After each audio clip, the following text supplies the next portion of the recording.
cross-party consensus in key emitting countries, and that's the most important thing.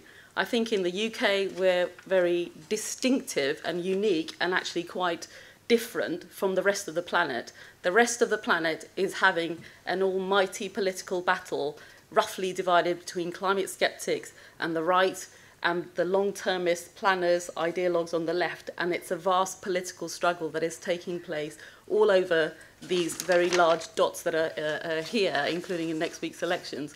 And what you need in order to support that process so that it ends up with a long-term carbon price that really matters and climate legislation that is then implemented over a long period of time is for accountability mechanisms and for people to demand that their politicians, their companies actually prevent climate pollution, and that's not happening.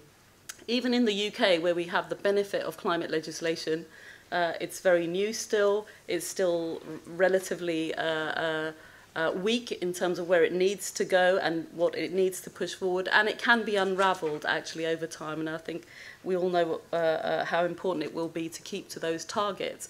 But that's not the case.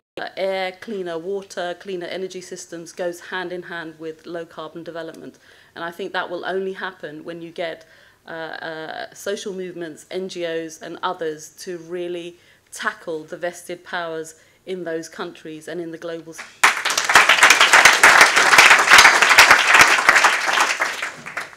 Yes, Seth. Okay, Farhana, about developing countries, I think that's what of great interest to me. Where you have a situation where governments have actually to juggle their priorities. How do you think civil society can effectively influence government decision so that at least they could focus more on climate change? Because the problems are many. But if you get an effect, do you think are some of the ways that could be used? I think they shouldn't focus on climate change. They should focus, as they are already doing, on cleaner houses, better transport, cleaner energy systems, better sewage, better farming systems, and all of those things have a carbon footprint. And in all cases, there are solutions which are lower carbon than the ones that are often being proposed to them. So I don't think they should separate and put climate change as something that's distinctive and separate that needs a different and new movement of its own. And I think that's been some of the problems and the lessons that we've learned, at least from here. And it's not a model that you would want to repeat in developing countries. It's not a separate thing. It's part of their development. Pete. Farhana, very much agree that mere negotiators can't make the change in 2015 we need. What's going to have to happen is change in countries who send their negotiators to the table. But what is it we're going to? If I look around the world, I don't see civil society putting the pressure that you're advocating with anything like the force that you or I might like.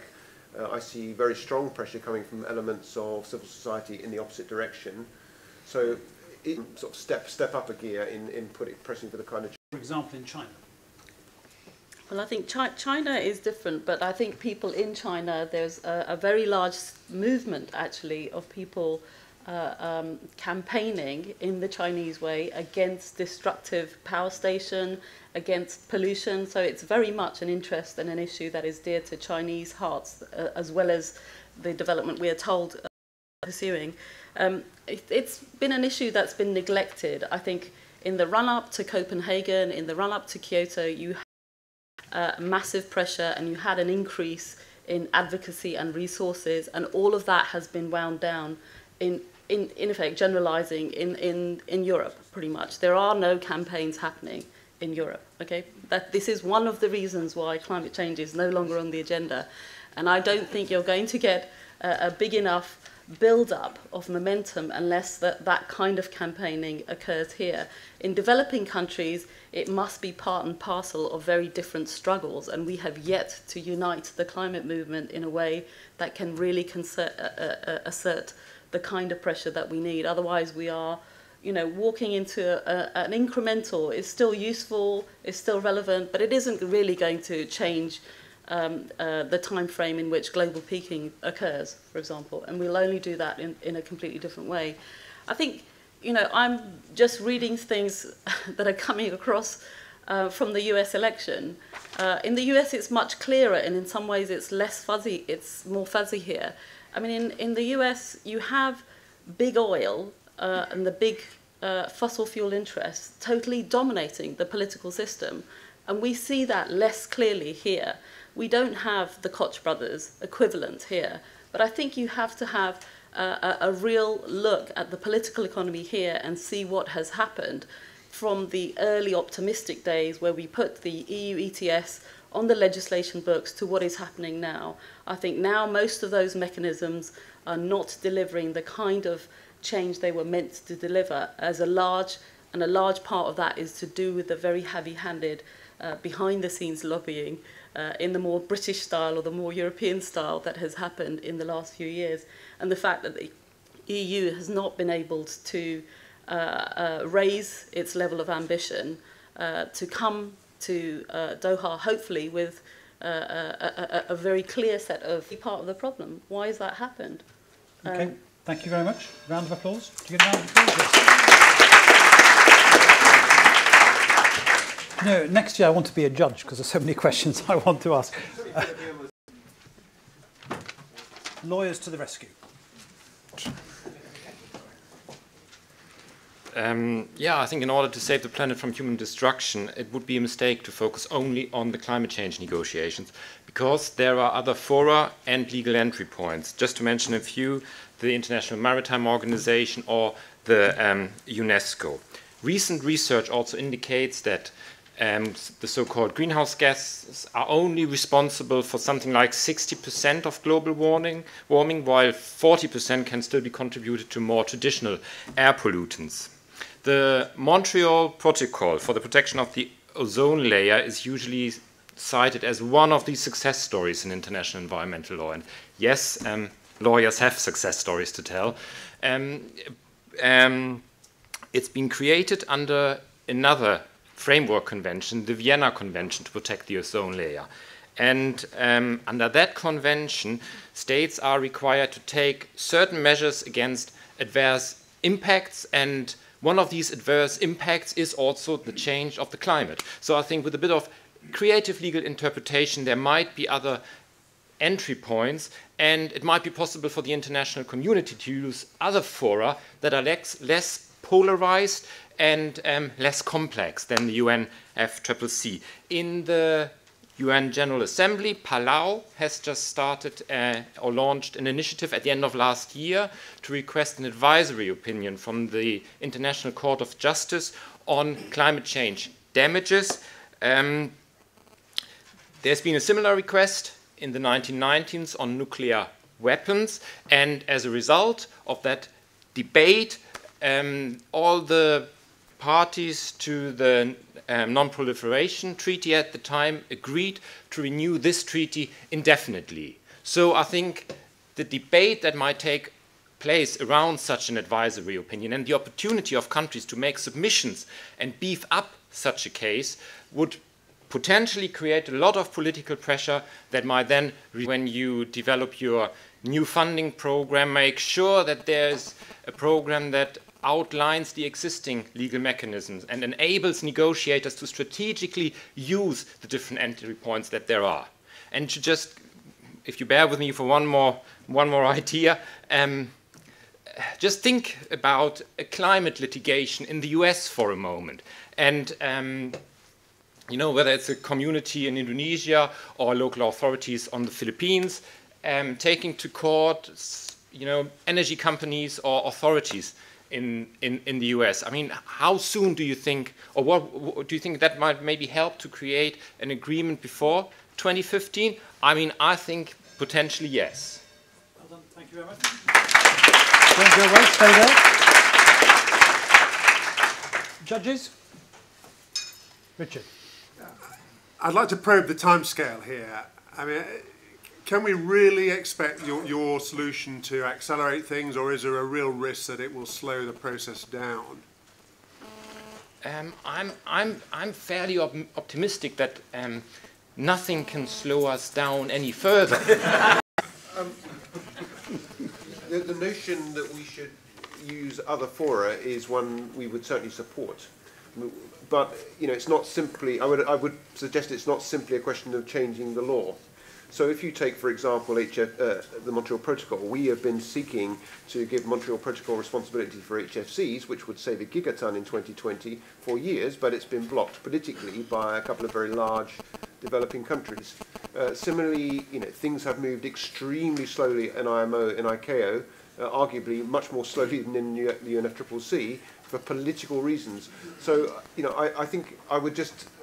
What makes you confident that sort of a legalistic approach can change those basic sort of political realities? Well, I think in the initial stage it's just about giving people the options, and I don't think that amongst developing country lawyers, for instance, there's sufficient awareness that these and can provide levers for political influence and political pressure. But I don't have a silver bullet, unfortunately. Pete, do you want to come back on that? Or? No, I think it's a... Okay. All right, Seth is next, then Daniele. On the question of litigation, possibly at the international level, you've mentioned the case of Palau. Such litigation require considerable funding to support the case. And I was wondering, where will that funding come from? For instance, in the case of Palau, are they providing the resources for themselves, or they are getting support from some other sources? The ICJ has a fund to support poor countries. But I think the main challenge would be to put together the right scientific evidence and to produce studies that convince a fairly conservative set of judges in the ICJ that climate change is such a terrible threat. And I think that's where we need to look at maybe large conservation NGOs or donor countries to make those funds available, that we can ask maybe Miles Allen in Oxford or the Institute for Meteorology in Hamburg to help us develop these kind of studies and provide the necessary evidence that judges will need. Just to make the point that the ICJ is very different as a process to the ICAO, for example, which is essentially a political negotiation. Yes, yes. Daniele. Yeah, already the process in IMO or Montreal Protocol are informing the climate change process, and there are, some sort of synergies in certain part of that. What would be a process that would make a real game changer in our process? I think, for instance, if the IMO could agree on a new system to raise taxes, yes, on transport, and a rebate system that takes into account common but differentiated responsibilities, that would send a signal, I'd say. But again, I mean, you've got the political realities and the opposition in these fora as well. Why would they do that independently? Why is it easier to do it in the IMO than in the UNFCCC? Well, I think they're just different battlefields, and I think for people involved in climate change law and policy, it's important to realistically assess the opportunities in all these different battlefields. Time for one very quick question, or are we done? You can make a closing statement of 36 seconds.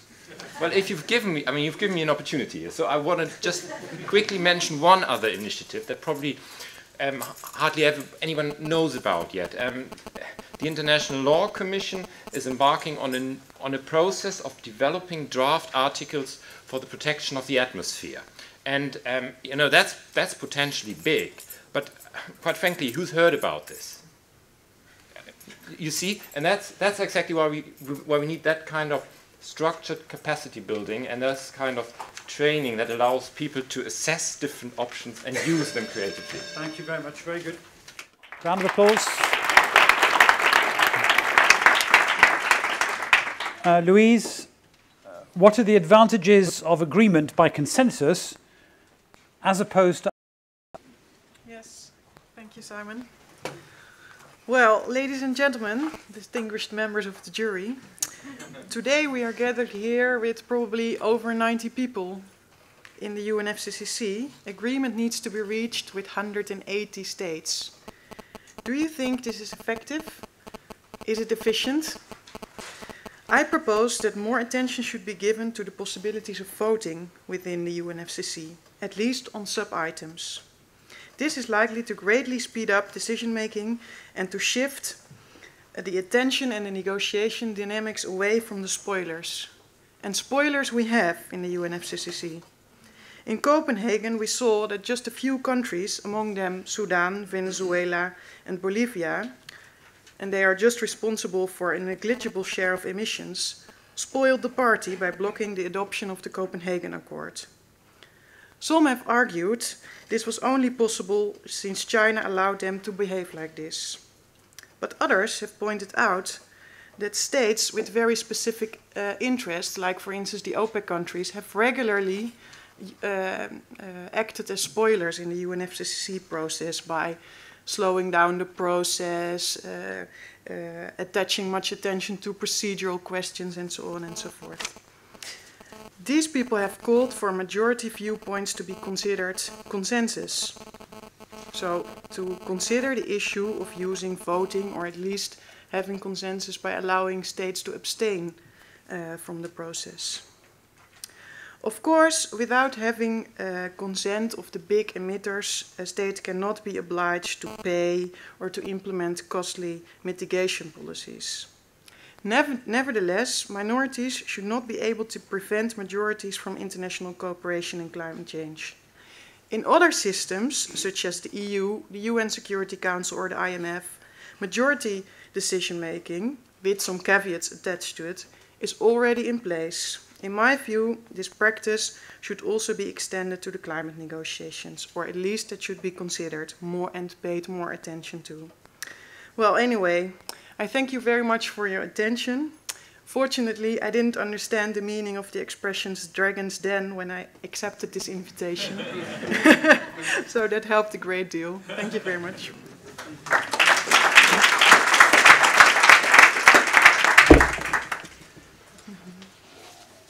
I think we'll get back to resetting the clock. I think we're under control. Who'd like to go first? Yes, Seth and Daniele. Louise, on consensus, I believe it's worked well in the past. The convention was adopted by consensus. The protocol was adopted by consensus. All decisions in the climate change process have been adopted by consensus. What has led to the present crisis where we've suddenly become so concerned about consensus? Well, I think the issues at stake today are much more difficult than they were previously, and we're also in a different world order today. So if you look in the past, the UNFCCC convention has no legally binding commitments whatsoever, just an intentional obligation to keep emissions at 1990 levels. The Kyoto Protocol only has emission reductions for a specific subset of countries, the OECD countries, and what we need now in the future is much more much more ambitious than that. So that's a big difference. Thank you, Daniele. The effectiveness of the system is now more important than ever before. I guess my question you have heard many times is to change the approach you need consensus as well. So how can you turn to that? Yeah, that's of course a very keen observation. But I think nevertheless we could be discussing it, and we could also expand this discussion perhaps and make it a bit more political outside the UNFCCC. I think a decision to abolish voting in UNFCCC not necessarily has to be taken within UNFCCC. It could also, for instance, be taken in G20 or other fora. I confess I have some sympathy with the notion of you've already acknowledged that in reality we cannot outvote big countries who might have to take, you know, expensive or significant action at home. So isn't this really a proposition to make the process a little bit more efficient, rather than something that would really transform the ambition of what countries are prepared to do? Well, I think at least it rules out small states that act as a spoiler, as they do now. So it will not overcome the big divide in interest between China and the US and the big players. But at least it avoids Sudan, but also the OPEC countries perhaps to continue, you know, to drag the process. How likely do you think it is that the big countries would allow a decision to be adopted that we could move by majority voting? Well, I think if they are included and if they know that they have a veto, basically, like they have in the UN Security Council or de facto in the IMF, then it makes them perhaps less opposed to this idea. Not an easy sell to small, vulnerable countries that the big countries get a let out from. Yeah, that's correct. But in other international constellations, you can also wonder how much power, let's say, these small states really have. Huh? Can you explain to me why the EU adopted QMV? Because that's a kind of equally, all these arguments against it equally apply to the EU. Yeah, well, really to make the governance more effective. And because there was the trust among the EU member states that by voting, eventually you would achieve more. You would lose a few small points, but you would overall you would gain much more. So how do we get to that level of trust in the climate negotiations? I mean, it doesn't seem to me we're quite there yet. Well, to be honest, I think at this stage, yeah, this is just this is not the silver bullet. Huh? This is just a small measure which probably could take out a bit of the frustration of the process, because you set aside, you know, these small spoilers, and perhaps that could also help in improving the atmosphere in the longer run and building trust and consensus. Sorry, Seth. The small but poor countries, don't they deserve the right to be spoilers, just like the big powers, in a situation where their very existence is at stake and they are the most vulnerable? Well, I think now the majority suffers from the minority, and that's even worse for them. Yeah. So, okay, yeah. We're done. Thank you very much.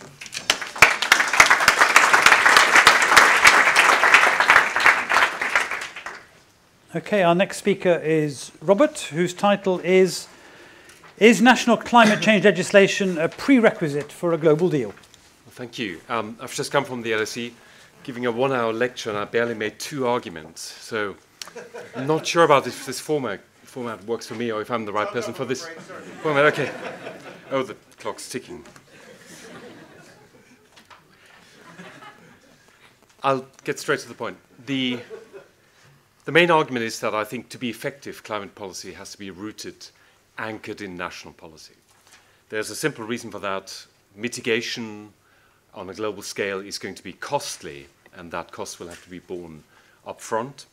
The benefits of any climate mitigation action will be long-term, distant, and highly uncertain.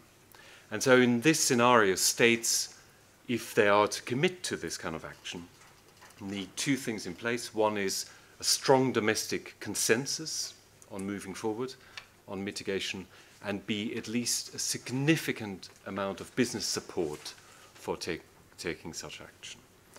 And it's interesting to note that countries that lead internationally, climate law is interesting, Germany's subsidies for energy, green energy and so on, whereas other countries that don't lead, the United States, lack strong domestic legislation. And so that begs the question, if it has to happen at the national level, what do we do with the international process? We shouldn't write it off. Multilateral negotiations will still be important because they set the level of ambition and they will nudge other parties to raise their game. They provide transparency with regard to the commitments individual countries make, so there's an infrastructure, an accounting infrastructure that it can provide. And finally, it offers mechanisms that work in specific areas, emissions trading, financing, mitigation and adaptation and so on. So we mustn't give up on the global process, but we need to be quite realistic about what can be done in that process. And I would argue that multilateral agreements cannot induce or even force a commitment that is to be made at the national level. So what is needed is for those countries that are willing to lead and that are raising the level of ambition to put that in multilateral negotiations, but they also need to do it outside that framework. They can do it by leading by example, providing policy blueprints, technological solutions that will diffuse from country to country. They can do it by applying incentives and even pressures, trade policy, trade sanctions come into this. But ultimately, we need to reframe climate change so that it works in different national contexts. Climate change is about energy independence for some, it's about moral duty for others, and it's about green growth for others. And that's where the argument lies. Thank you very much.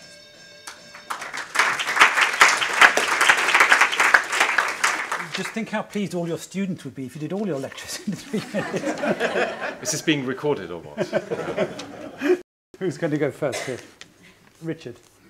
I mean, I'm not sure how different what you've described is from what's happening in the real world post Copenhagen. And I guess the real question is how are we going to through this sort of process of the coalition of the willing, or whatever you want to call it, how are we going to ratchet up the level of ambition sufficiently by these sort of voluntary national actions? I mean, I agree with you. We are in this game, but it's a much messier game than most people would be willing to admit. Climate policy is happening at different levels at the same time. There are all these feedback mechanisms. It's moving up, down, and up, down. But in the run-up to Copenhagen, we built up huge momentum, but also huge expectations about what could be achieved through the international realm. And the downside of that was that when it didn't happen the way we thought it might happen, it led to a dramatic decline in interest in this area, in political support. And so there's a risk of over-egging that pudding. So in a sense, I'm arguing for a more realistic outlook, in the sense that we've moved into different territory when it comes to climate policy. It's an ongoing global conversation within the UNFCCC, but that's just one of the many forums where this is to happen. And we should just work away. You know, it's like politics as Max Weber defined it, patiently sort of working away at these thick boards that you need to work on. And I think in that sense, yes, it's already happening, but we therefore need a more strategic approach in terms of linking global, national, regional, and local levels, and working out exactly where these connections are and how we can therefore stimulate developments at the national level where it ought to happen. Pete. Well, I had the same reaction as where British government put its resources on international climate. A small fraction of them is on negotiations. A much bigger element is on political conditions, working to try and persuade countries to change their positions, to adopt legislation, or delivering our £2.9 billion of climate finance, helping countries to make the transition. So what is it, being very blunt because time is short, what is it that you're suggesting we do differently? You say we should have a more strategic approach. What does that look like, and how is that likely to get us any more on track than we already aren't? You also hinted at more radical alternatives like trade sanctions, which also could carry risks as well as opportunities. So, to what extent are you suggesting, that we really look for a radical departure along those lines? So, two questions really. Radical answers from me? No way. But thank you for that invitation. No, of course, we are, in some sense, doing it all at the same time, but that often risks losing the bigger picture, and what is it that really makes a difference? I think we could look more at stimulating interest in emissions trading schemes. I know we are linking up with California and the emerging schemes in China. We could look more at conditioning or changing the rules, for example, on trade that facilitate certain forms of investment and including subsidies in clean energy. And it's looking as if we're coming up against buffers here. So we've got a bit of a disjuncture between different elements of global governance. I think we need to focus much more on making the other elements, trade law, for example, intellectual property rights and so on, work for climate change. And the multilateral route is, in my view, through the UNFCCC, not necessarily the best route on those issues. Thank you. Who was next? Seth. I agree with you that national legislation plays a great role.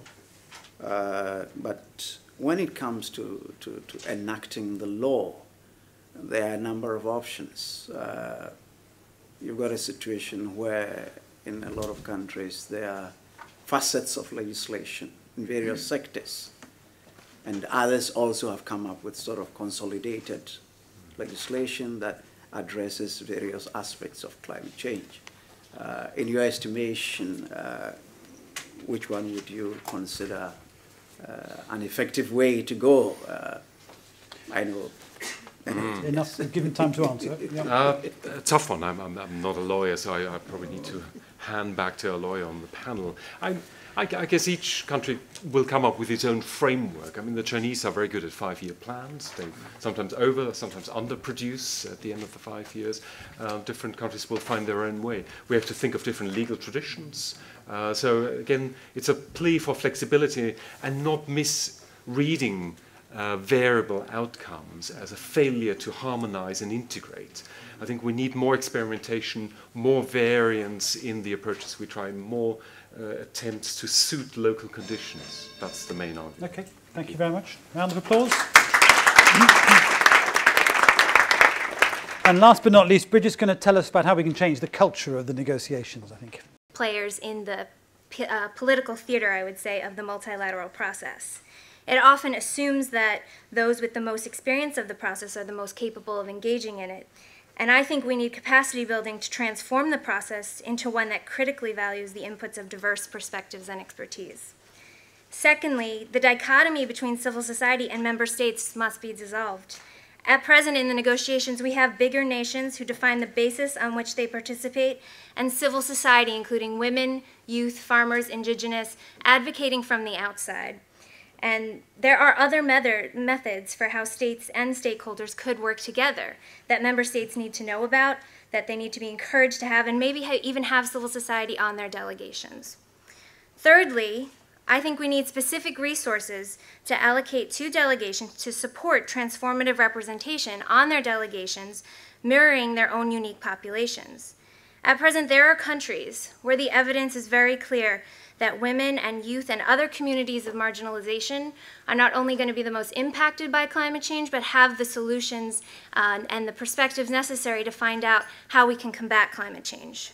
And those countries are being represented by delegations of up to 20 men with no women and no youth. Do we really expect this demographic alone to transform business as usual?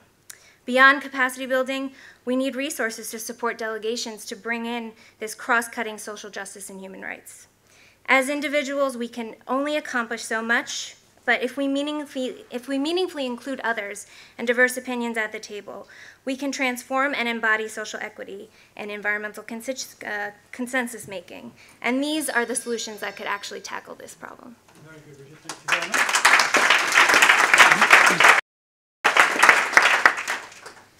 Who'd like to go first? This diverse panel that we have here. Yes. Pete.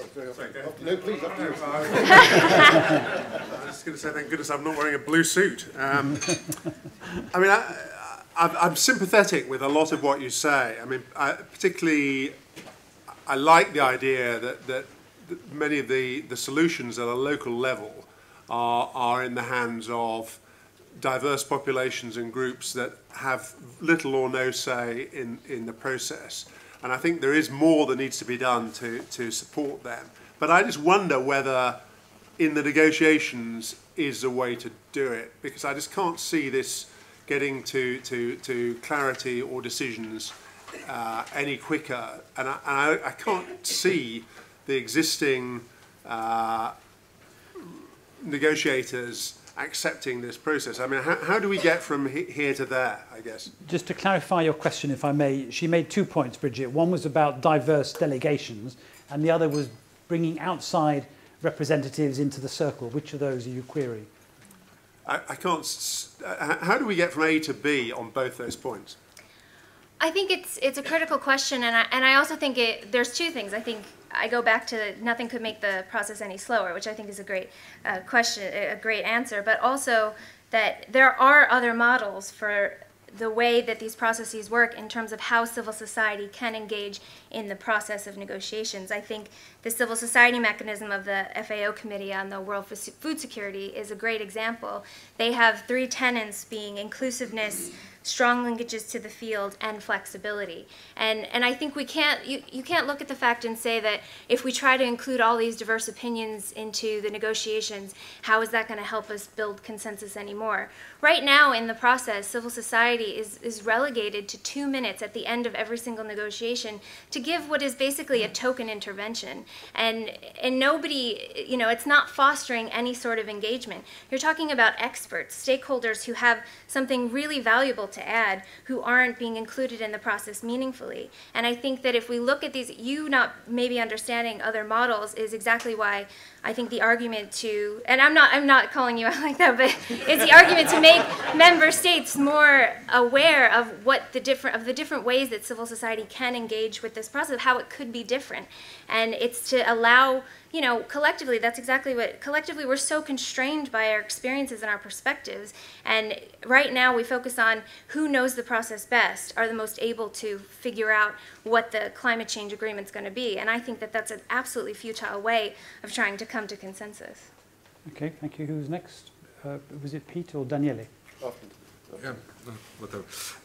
No, I fully agree of the situation of the civil society engagement in our process is very limited and needs to be enhanced by many means. But a question to you is more, isn't it the case that the real work of the civil society is really during the rest of the year, and in those 2 weeks, yes, it's important, but it's not a crucial moment for action. So being member of a delegation is important, but it's not really the core activity, while, you know, at home, at the country level, and so on. I agree, but I also disagree. I think that by being a member of the delegation, those who are part of the delegation, who come more, if you change the representation of who's actually coming to these negotiations, I work, for example, on the Women Delegates Fund, which is a fund by the government of Finland to support women to be part of their national delegations, mainly from least developed countries. And some of the things we focus on is it's not just identity representation that we want to build diversity on. Of course, building a consensus and a mass of women in this movement can help change the leadership style, but it's more bringing people who are experts in social justice and gender issues, for example, who then go home. And now Liberia, for example, who's one of the delegates we support, is writing national legislation on gender and climate change. They've gone out and seen what at the national level is actually impacting men and women differently, and what are the solutions that they can create. And that is all being spearheaded by someone who's been able to be part of their delegation from this fund. So I think that there is stuff that happens, but the critical moments, also in the language of the outcomes in the negotiations, these delegates being in the room have a say and allow for these issues to be represented. It's a lot easier to forget about these issues if these people aren't being represented in the room. Good. Pete? It's just to understand the proposition and how it would happen. I mean, the first sort of proposition is that delegations should be more diverse, and you know, some countries are extremely defensive, particularly developing countries, if they're told who should be on their delegations. Oh. Answer it later. I will. Pick it up. Thank you very much. Very good.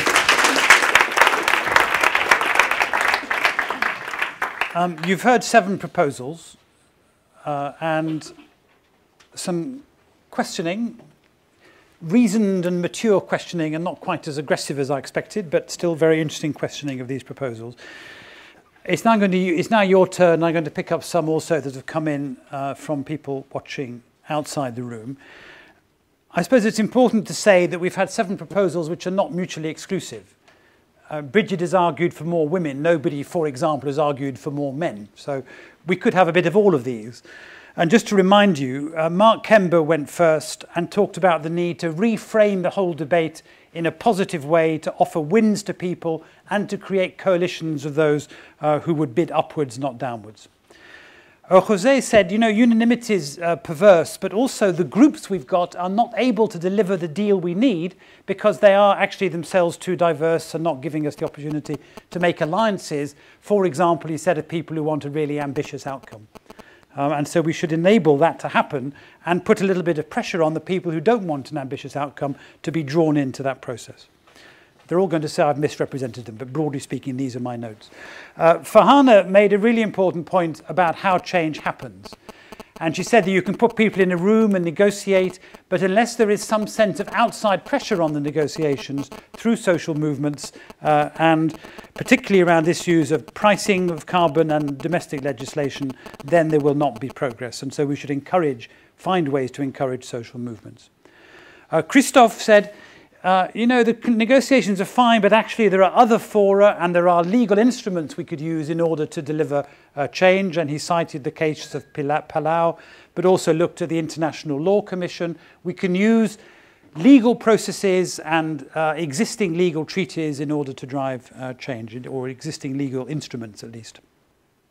Louise made a proposal that we should introduce voting, perhaps using the model of qualified majority voting as in the EU and some other examples that she gave us. She was asked how we would get to that, but the idea of breaking down the opportunity of rogue states almost to block negotiations was something that she was very focused on. Robert said, yes, the international negotiations are fine and we should continue, but do you know what? If we don't have national policy as the basis of creating movement, then the international negotiations take place in some kind of separate universe and don't make much progress and don't relate back to the real world. So he was strongly in favour of finding coalitions that would develop national policy, national legislation with business and civil society support. And finally, Bridget made a couple of points that I took away. One was that we absolutely had to change the guys in blue suits problem with the delegations and make them more diverse, particularly by bringing in more women, but also make sure that civil society advocates had a seat at the table and were properly represented, and both of those should be funded through training and so on. Now, challenges to the 7 contestants. Not long questions, not complicated things, but let's try and push the discussion and be quite assertive with people. And I'd be very happy if some of you would stand up and say, do you know what, I completely disagree with your proposal because. Or perhaps you'll say, I really like your proposal because. And let's try and then push the argument as far as we can before we come to the vote. We have about half an hour for this, and I have some also coming in on the iPad here. We'll ask you to stand up. There'll be moving microphones, I guess, will there, Dan? Are there moving microphones? On the table. Please stand up, say who you are. Don't give us a speech, say something in 45 or 60 seconds, and then let's move the conversation quite quickly so that lots of people can participate. So let's start off with 3 or 4 from the floor. Put up your hand if you'd like to speak. Can I have a mic, please? I think that might be easier. Okay, we'll start over here with 2 or 3. We're not going to give priority to the front row. We're going to go to the back. And will you go first? Thank you very much. My name is Paul Zakor. I work for a company called Carbon Counts, and I wanted to pick up on the voting point. I think it was made by Jose and Louise, and I was just wondering whether there's actually something higher up than voting you need to do first about who votes on what, because the problem is I think a lot of issues in the UNFCCC are held up because of voting on red versus voting on mitigation versus voting on adaptation versus voting on sustainable development. So are we all talking about voting on one track here of a unified system, or should we be breaking up voting and allowing people to vote on what they can actually have an influence on, rather than having spoilers like NUI or Nauru voting on whether a transformation of the Chinese power sector is a relevant thing to do under the UN climate change negotiations? So I pose that to those 2 panelists, please. Thanks so much. And I've got a couple here on voting, which I just want to pick up. I've just lost it. Louise, somebody asks you from handset 1703. Is that the time? 1703 probably is. Why isn't QMV voting leading to more ambition on climate change in the EU? And a couple of people have picked up this question about how do we reach a consensus on moving away from consensus? So anyone else want to come in on voting while we're talking about voting? Anybody else? I'm just trying to find out if I understood your question correctly. So you were wondering if you should use voting on the whole package or on sub-items of the agenda. Well, I guess it would be most efficient to use voting on sub-items of the agenda, because probably the whole deal still should be subject to, in a way, consensus, because with if it's the form of an international treaty, it would have to be ratified afterwards. So you can probably only have voting on sub-items. With regard to the question, why isn't QMV leading to a more ambitious climate change policy inside the EU? Well, it's questionable if this is the case. I think to a certain extent it is the case. QMV can be used to adopt climate legislation internally in the EU, but so far it hasn't been used because it was agreed upon in the European Council. But because it could be used, already the shadow of the vote already gave another dynamic to the negotiations. And by the way, also for the renewable energy legislation, also the legislative basis for the proposals was QMV. So I think it already helped. Probably if we would not have had QMV, it would have been even less ambitious than what we have today. Okay, Jose, voting was not really the core element of your proposal. Your proposal was really about breaking open the groups. But do you want to comment on the voting question? I did mention voting because I think first 2 points. It's not that we need to introduce voting. Voting is there. The proposal to vote procedural issues is a proposal which is active within the convention. I could even put an example. In Cancun, when Bolivia was blocking all the process up to the last minute, what the chair of the proceedings was clear was that if Bolivia said that the decision to adopt the Cancun agreements was challenged by Bolivia, then the chair could call for a procedural vote on whether that procedure was valid or not. If that was the case, Bolivia knew that if it raised the issue, it would be outvoted. The threat of being outvoted is what made the Cancun agreements pass. Now, we have not used that thing, and we should use that more frequently. It's not the voting, it's the threat of voting, point one. Point two, I tend to think that whenever we structure the discussions, what we need to do is not, I agree with what we're saying in the importance of consensus, but consensus is not unanimity. And I think that what we need to do is to have something in which people are prepared to compromise.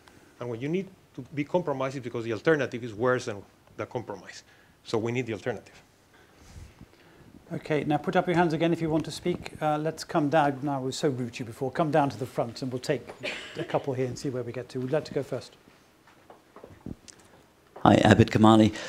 For Jose, to pilot your concept, I'm just wondering whether you'd support trialing this through initially the G8 and then perhaps the G20 and then the Major Economies Forum, which is what, roughly 30 of the largest emitters? And there's a couple of questions from the floor or outside on this. Should a coalition of the ambitious become a formal grouping with the UNFCCC?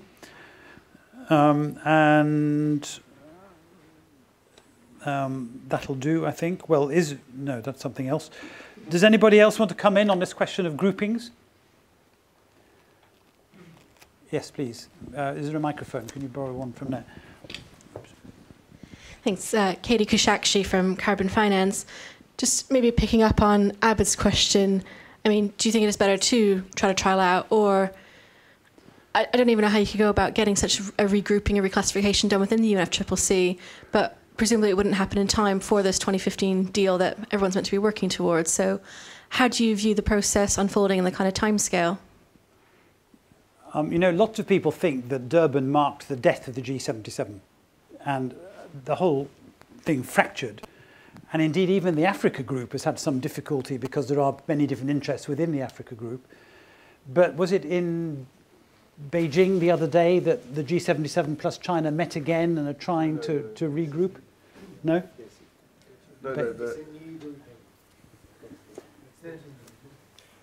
It's a new grouping of the so-called it's a like-minded group which consists of India, China, some of the OPEC countries, the ALBA countries, i.e. some of the Latin American countries, some Southeast Asian countries, a couple of others, Egypt, for example. Even South Africa and Brazil are not members. They were there in observer capacity. So it was a subgroup of G77. Okay. That's really helpful. this whole thing about groups, the only group that seems to be rock solid is the EU, which contains an enormous range from, you know, Denmark to Poland. So tell us a bit more about these groups and how they get reconfigured. When Pete was mentioning this group, the first intervention they made was in Bangkok. There were 28. I counted them in their declaration. There are 13. So it's not a group that is growing. It's a group that is being diminished. And it is a group of former G77 countries. They are still G77, but the fact that they are claiming their position out of G77 means that they do not have the support of G77, which means they are a minority. Now, the largest group which we have now, and when you said Bangkok and we said, is a coalition of groups that are consistently talking about further movement and acting on their own. And this includes LDCs, it includes AOCIs, in a group of Latin American countries, it includes the EU and some umbrella countries. There are more than 140. Now that is a substantial majority of countries. A number of others sit on the fence, but a substantial majority is for action. Now what we need to do is to harness this interest for action across groups, which means that within G77, a huge majority are for action. Within Europe, a huge majority are for action. In umbrella, it's the same. Now, how can we do that? I think there will be a component of that. On Abid's point, he's going from the top down, G8, G20. I think that was tried after Gleneagles. The G8 summit that happened here, Blair tried that thing. What happened? The big players saying, well, I do represent my region, and this is what they feel. And is really the case? Maybe if we go the other way around, we go from the bottom towards the top. What happens instead of Brazil saying that they speak for Latin America, well, they have Latin America speak on its own.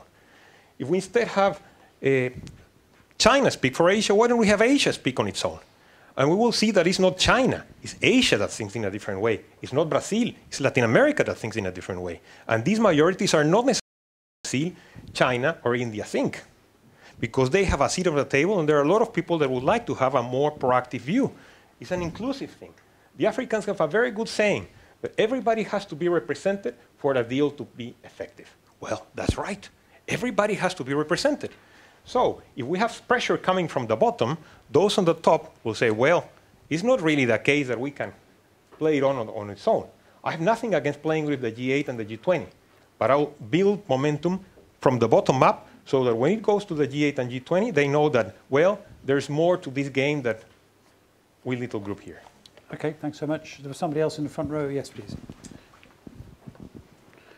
I very much liked the argument that fundamentally we need to change national level politics, and particularly in the countries that matter most. Sorry, Craig Mackenzie, Scottish Widows.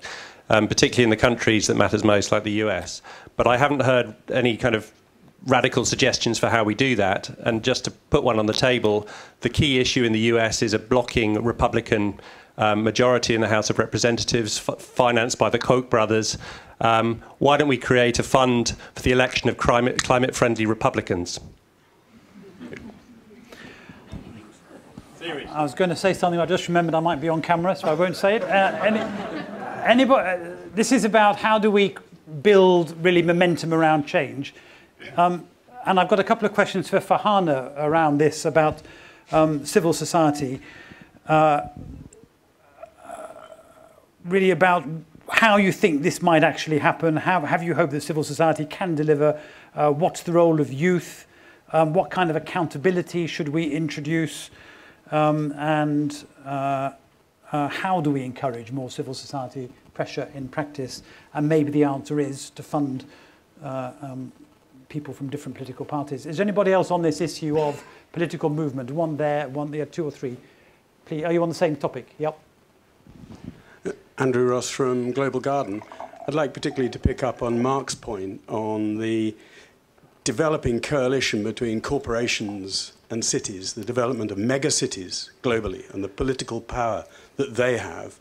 And I'd really like to put it in a question, in fact, to Richard. Aren't we sitting in a building that's got the answer? If PwC put in natural capital accounting, including water, biodiversity, pollution, pollination services, into this developing countries, they have real problems with climate change, but Natural capital is the answer. We won't come to you, Richard, but Sarah Best from Oxfam. It's just picking up on this point about creating political space for change. And so my point really was that, it's shocks and crises that can open up space for political change. So just as neoconservatives in the United States were ready for 9/11, what could progressive civil servants, governments, civil society be doing to prepare for climate-related shocks, whether it's in energy, food, or weather events, so we really do leverage the space when it appears? Is there an answer implicit in that question? Just let me understand it. Give us an example. Hang on, Fran, just don't rush off a second. Well, I think you gave the example at the beginning when you talked about the hurricane approaching United States. There is an opportunity to be talking about climate change. Maybe we should be anticipating the types of energy, food, and weather-related shocks and being ready for them. Very good, thanks so much. There was somebody in the middle, was there? You first and then you at the end, yeah. Rod Harbinson. I'm a consultant on communicating climate change. And I think I have to go with Farhana because she mentioned the word accountability.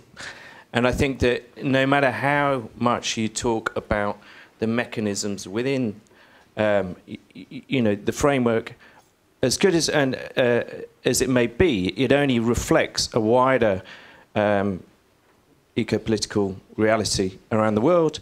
And, what is at the core of the problem? The problem is that the vested interests are getting away with it. They're not being held to account, partly because of the failures of government, but also, the public, us, people, our lifestyles. But the reason I came down to be working on communication is because having followed this process since the beginning, I see far too much concentration on the detail about policy and the science, and far too little thought put into how to broaden the debate and include more people. I mean, it is a global problem. Everybody has to be part of the solution. I mean, this is one phrase, but it's not happening. So, okay, no speech, but we'll pick up that accountability thing. That's really valuable. Thank you. Thank you. The woman in purple, and then we'll come back to you in gold. Hi, I'm head of legal at Friends of the Earth England, Wales and Northern Ireland, and we're the biggest grassroots environmental network in the world. So I think you're being asked talking about social movements, The question I have, and then I have a comment, of course, after the question, is what if lack of consensus is actually blocking a bad outcome? So all of the speakers have spoken on the basis that what there was a good outcome, and the lack of consensus meant that it wasn't carried forward. Certainly, our view of the Copenhagen Accord was it was pathetically weak, wasn't going to do anything to solve the crisis that we needed to solve. So I think there is a question there about a wider question also about the role of social movements and the part that they play in the negotiations. So in terms of improving participation, absolutely, but then that also goes to the question of consensus and having that wider debate and the discussion that you have. So looking at things and looking at power and influence, working at the national level, I think is absolutely critical. And it was nice to hear all the positive comments about the UK, but we focus a lot of work nationally, or I do, and we are in a big struggle at the moment, trying to get the UK government to keep to its climate policies. The EU target of 30% basically means doing nothing. So I hear a lot of talk about China, I hear a lot of talk about the US, but we have our work cut out here, and I really think that working in your area of influence is really important, and trying to make those changes where you can influence them rather than pinning the blame on others is also really important too. Very good, thanks. Woman at the end of the row. Hi, I'm Laurie Gehring from AlertNet Climate from the Thomson Reuters Foundation. I'm curious if Farhana and Bridget's two proposals don't go together. If you get a wider diversity of people into these negotiating rooms and into running social movements and this kind of thing, then I think there's room for people to have a bigger social influence. I think that it's very frustrating for social movements right now because they feel like nothing's being achieved, so people don't want to join in and be part of a losing effort. Whereas if you could increase the number of people in there and give some wins by getting them onto the teams that are negotiating, maybe you open that up and block that flow. Okay, thanks so much. Let's start with the public pressure issue and then ask how we bring it into the negotiations. Farhana first.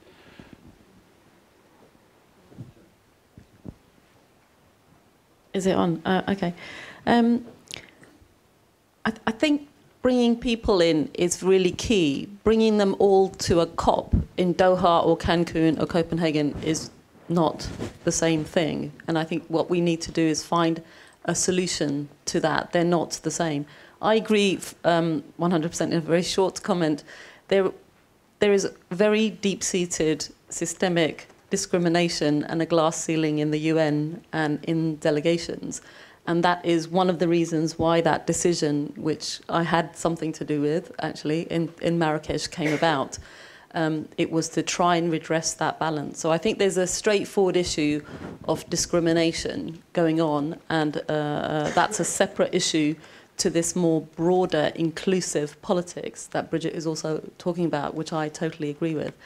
I think we won't open up that inclusive process if we keep the focal attention on the UNFCCC itself as the solution space where these groups can increasingly, it's becoming more and more difficult and more tokenistic and less worthwhile for people to go to those meetings, and I wouldn't encourage that. I think what the UNFCCC has to do is to reinvent itself, and we have to support of all of those people that we haven't got at the moment, actually. That brings me to the issue of policy and science. I think I'm part of the problem. I think I'm one of the policy people, researchers, and we've overemphasized the degree of importance that we play in the process.